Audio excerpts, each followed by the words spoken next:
It's the Muslim festival of Eid, or Bayram, across the Muslim world, and women have been shopping for days to find the perfect outfit for the occasion. The varied styles and designs at affordable prices have made Istanbul a mecca for Islamic fashion.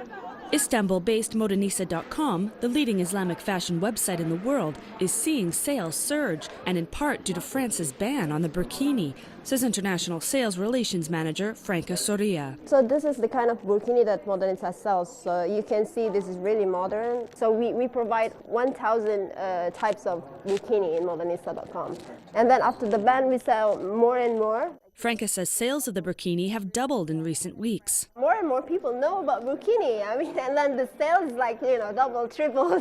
Yeah, because why? Because maybe not only Muslim women, there's women who like to cover themselves when they go to the beach.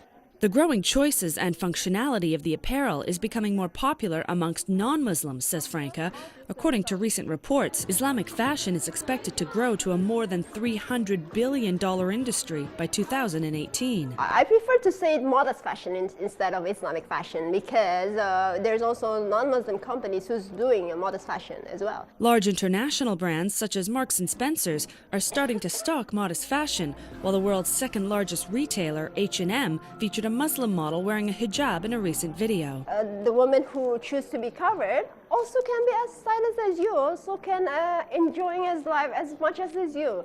So actually, it's a form of style that people need to respect. Yet while modest fashion may be becoming more mainstream, critics, such as those in France, see the conservative attire as a representation of extreme Islamic practices that say a woman must not show her skin for fear of tempting the opposite sex. The Islamic fashion world says it's not about the religious oppression of women, but rather about servicing the need of today's conservative modern woman, something that's been long overlooked by the general fashion industry.